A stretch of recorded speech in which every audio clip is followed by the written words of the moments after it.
headshot! What a head! How's it guys, this is Dayvy, FPL, and welcome back to the Fantasy Premier League video here on my channel. Now in this video, I'll be taking you through my transfer plan for the upcoming Game Week 9. So I know very early, it's the international break. I know that you guys want to take a break from FPL, but I wanted to give you some initial planning, as we have quite a bit of planning into this wildcard that might happen next Game Week. So this will also be an opportunity to take a revision of Game Week 8 while it's fresh in our minds, as we can reflect on the information that's in front of us and use that to make better decisions. So I'll be going over a quick review of Game Week 8, finally a green arrow was on the cards, and then I'll be going into some very initial analysis into the upcoming Game Week 9. So if that's something you guys are interested in, sit back, relax, and let's get straight into it. So let's go over a quick review of Game Week 8 before it gets kind of too far into the international break. As mentioned, finally a green arrow was on the cards, and that's thanks to a total points of 59, but I did take a -4 hit, so we ended on 55.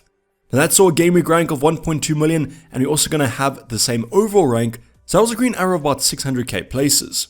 So you guys can see the total points there, 469 at the current moment, with one free transfer and exactly 1.0 million left in the bank. So in the comments down below, how did your guys' game week go? Was it a good week? Was it a bad week? After kind of consecutive red arrows, I'm super happy to be back on the green train. And where are you guys sitting in the overall ranks currently? Now obviously this was a massive game week because most kind of other managers were wildcarding, most engaged managers activated the chip. I decided not to, and I think that came through with this green arrow, except our team value now looks terrible. So if you guys did use the wildcard chip, let me know how it went. Are you guys still happy that you did? Hopefully it was a massive game week for you guys. And what are your planned moves for the future game weeks? But let's get back to my own team, and on the bench we're going to start off with a nice clean sheet from Matt Turner. If you guys did play him, I saw a lot of wildcarders actually playing Matt Turner. You would have got a lovely clean sheet. Now 6 points for most of the kind of goalkeepers this FPL game week was actually pretty low. I think Pickford got 9 points, our own Johnson also got 9 points. But at the end of the day, a clean sheet from a goalkeeper is always going to be a good result. Then the rest of our bench was pretty bad. Archer played the full game against Fulham, got only 2 points. And then Botman and Baldock are still currently injured. So luckily our full starting 11 did feature, because if we had to rely on Archer or maybe a Botman or a Baldock to come off the bench, that would have been simply terrible. So I've already kind of mentioned our starting goalkeeper, but Johnston managed to get 9 points. I was super happy with this. When Pickford got his kind of extra bonus points and save points, I thought, what is this game week going to kind of be? But then for Johnston to match him with the same score was absolutely outstanding. So us non-wildcarders, us Johnston and Pickford owners, finally getting some points. If you guys saw last week, got 9 points as well, but I did bench him. So I was really happy with kind of playing Johnston over Turner this week. Now if you guys did watch that game, I don't think it was the best game in the world, ended 0-0, but that's exactly what we wanted on our deadline stream, so it was nice to see that that actually happened. Now I'm going to go into the rest of our defensive department, and we only had 3 fit defenders, so each of them had to feature this game week, and luckily they all ended up returning. So the first player was going to be Kieran Trippier, just the kind of clean sheet you would think, but no, he actually got 2 bonus points, as well as an assist, even after he conceded 2 goals. So if you guys want a kind of metric of why Kieran Trippier is so good an FPL asset, just look at this. Conceded 2 goals, but still ended on 2 bonus points. So you guys can tell your grandkids that Kieran Trippier actually kept a clean sheet and no bonus points here, as he ended on an overall 6. Now that train was going to continue with Udogie, who got 6 points as well. I won't lie, I was a little bit worried when Basuma got the red card. Spurs weren't looking that great, but luckily Udogie managed to keep onto the clean sheet. Now I'm going to bring in his colleague here, Pedro Porro, because for a -4 hit, I brought Porro in for Stupinan. As mentioned, only had 2 starting defenders, and that hit was already paid off. So I spoke about the kind of mathematics behind it, but if a Stupinan got 0 points, we didn't have any other fit defenders, so 0 points was our starting metric. We were then going to take a -4 hit. The player we brought in was hopefully going to get 2 appearance points, so therefore that hit was a -2. So for Pedro Porro to end on 6 points, that means we kind of gained 2 points already from that hit. And now let's see what happens in Game Week 9. So overall the defense was absolutely outstanding this week. The big kind of popular owned Matty Cash ended up blanking, which was absolutely massive for our rank. So Game Week 8 was the game week of the defenders. We got all clean sheets except for Kieran Trippier, but he got some lovely attacking returns as well. So let's move into our midfield department and let's see if things get a little bit better. Oh wait, they don't as usual. The middleman and Mbeumo ending up on 2 points after blanking against Manchester United.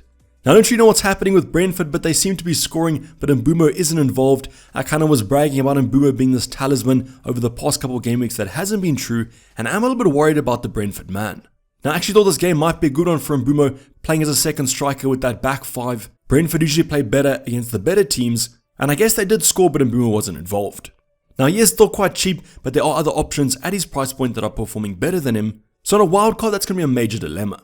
But at least we do have the wildcard in our back pocket, don't have to keep Mbumo for the most time, but I probably will keep it for one more game week as he has a pretty nice game week 9 fixture. So the midfield department started off bad. I want some good vibes back into this transfer plan. Let's go over the saviour of the game week. It was going to be Raheem Sterling.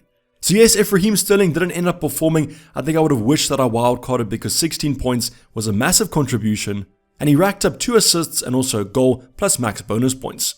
So if you guys did sell Raheem Sterling, that's massively unlucky. Although he hasn't been returning over the previous game weeks, his stats have still looked pretty decent. So I wasn't going to sell Raheem Sterling before Burnley, but it was a consideration. If you guys watched the deadline stream, I was contemplating bringing Maddison in for Raheem Sterling and then taking Matty Cash instead of Pedro Porro. So luckily I went with the kind of first option. I just took the -4 hit for Pedro Porro, as otherwise we would have missed out on those Raheem Sterling points. So as mentioned, the kind of saviour of our game week, the legend of our game week, and definitely the reason that we kept a green arrow. So moving on to the rest of our midfield department, the new signing, Heung-min Son for Bukayo Saka. We did this move actually a week before the deadline, as I was looking at some price rises. Now Heung-min Son rose in price twice, Bukayo Saka dropped in price once, but as you guys would have seen against Man City, Saka wasn't even in the squad. Now we did end up captaining Heung-min Son for his 3-point appearances. At least he got the clean sheet point, but after that Basuma red card, I was expecting the blank, to be honest. So once again, I know there's going to be comments about this. Don't back the early kickoff. I don't really know what's with this early kickoff, but it's massive curse. Who would have predicted a red card in that game? But I can't help but think that if maybe the red card didn't happen, Heung-min Son would have ended up on a few returns. And if you guys did captain the popular Mo Salah, he would have had a massive game week. At least in terms of our own team, you guys will see that he did outperform Erling Haaland. I wasn't going to captain Raheem Sterling anyways. Heung-min Son was definitely the one I would go for, as I couldn't afford Mo Salah.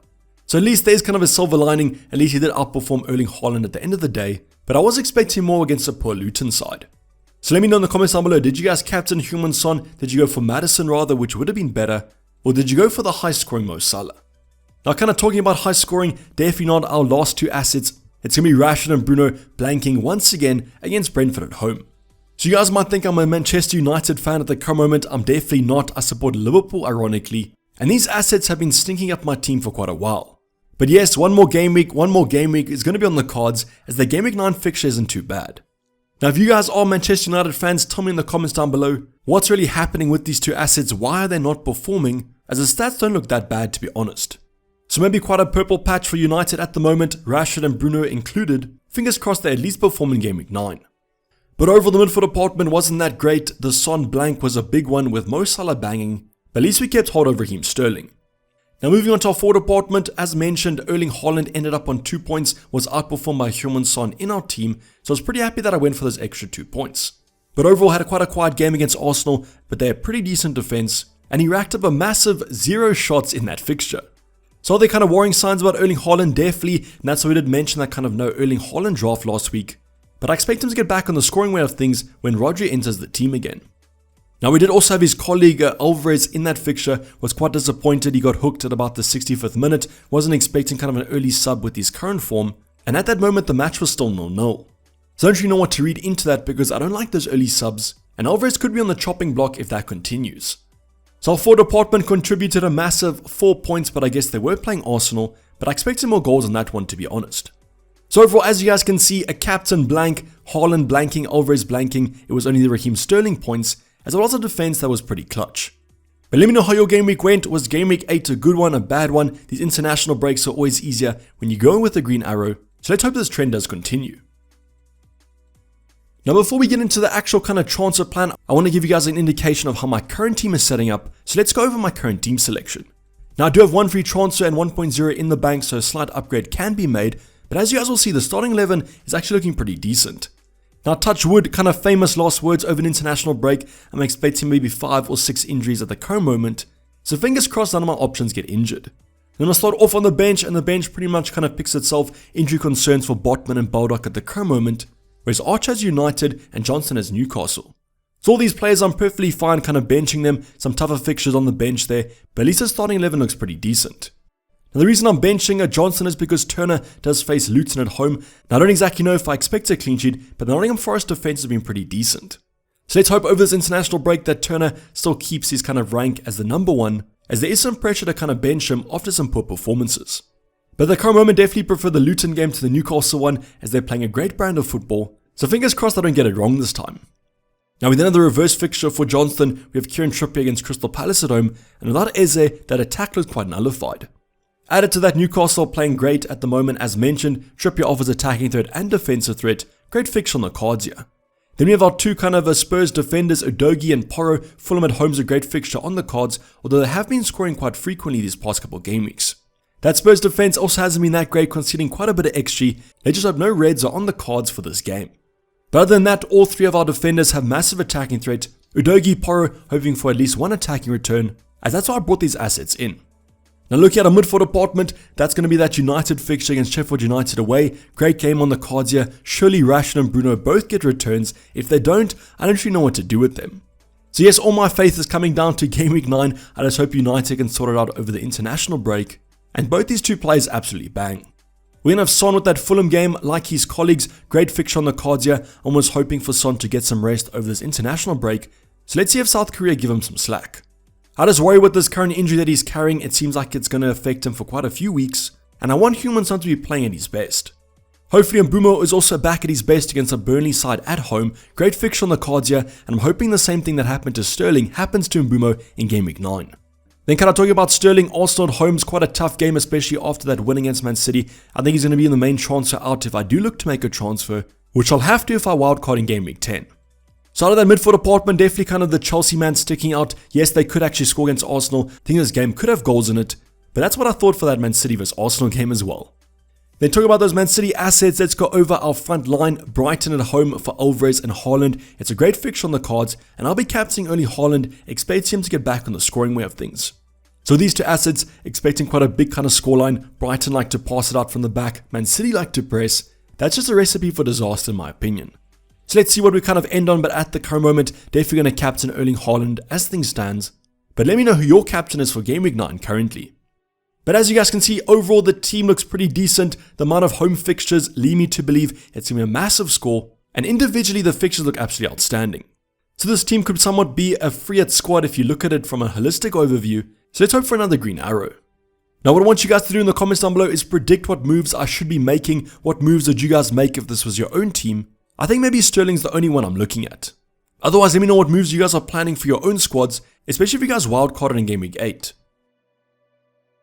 Now before we talk about my transfer plan, I want to go over this topic because obviously this impacts my transfers quite a lot. It's when am I actually going to wildcard?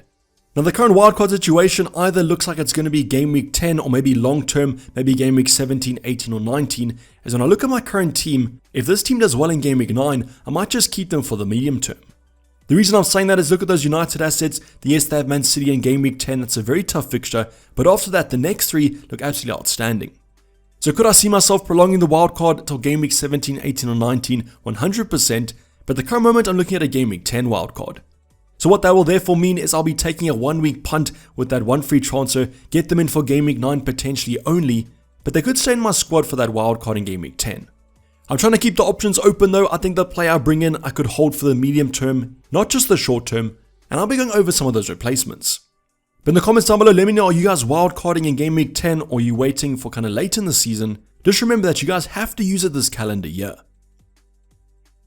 So let's go over some transfer plans. Now yes, there's going to be a lot of injuries that could potentially happen over this international break, so just keep your guys' eyes over on that team news. But for the current moment, I'm looking at maybe taking out one player. Yes, he just banged in Game Week 8, but Raheem Sterling is on the chopping block as he has some tough fixtures coming up. Now mainly that Arsenal in Game Week 9 fixture, yes it is at home, but Arsenal are a great side at the moment, and therefore I'll be looking to take a 1 week punt on another midfielder. Now if I have to give my prediction of who those options will be, the number one asset at the current moment will be a Liverpool asset, and therefore I'm looking at Luis Diaz. Now as a Liverpool fan, I'm kind of really wanting the fact that they're playing Everton at home to be a great opportunity to bring one of their assets in, and the best thing about this is they play the first kickoff. So yes, we should be getting early team sheet news of that Liverpool side, and therefore it's going to make a 1 week punt even safer, because we all know who's going to be starting and who won't. So Luis Diaz at the current moment is going to be one of my favorites. However, I could also go for Diego Jota, as he comes back from his suspension. I think the formation also could be quite key here. For example, if Luis Diaz starts on the left hand side, Diego Jota up the middle, I would probably prefer Diego as he is the striker. So yes, at the current moment, the Liverpool assets are looking like decent rotation options, but there are a few other teams that have nice 1 week fixtures. But as mentioned, there could be other injuries that force me to use that one free transfer elsewhere, as Raheem Sterling's playing pretty decently at the moment if you guys watch the highlights from Game Week 8. But was this move kind of the prediction that you guys went for? Did you think that I was going to be going for Raheem Sterling to Liverpool asset? As mentioned, that early team sheet news might be too hard to ignore. So at the current moment, I'm looking to use the one free transfer here, potentially looking to wildcard in game week 10, or I could prolong it. And the nice thing about Liverpool is they have great fixtures for the medium term. So Everton in game week 9, then Nottingham Forest and Luton. I guess the only concern is some rotation, but these players always come off the bench if they don't start. So let's see what happens in game week 9's deadline stream, as I might wait to make the transfer till then. So hopefully I do see you guys there. But also let me know what moves you guys are planning to make for the upcoming game week 9. Yes, it's early, but it's never too early in FPL to do a little bit of planning. But this is basically going to wrap up the video, guys. Hope you guys did enjoy it. Please don't forget to like if you did and subscribe if you haven't subscribed yet. And I will see you guys for a potential wildcard guide coming up in a few days' time. Otherwise, enjoy the international break, take a break from FPL. Just make sure that you guys watch my videos while on that break, as that'll make me pretty happy. But for the time being, I'm going to be signing off. It's been Dayvy FPL, and I'm out. Cheers, bye.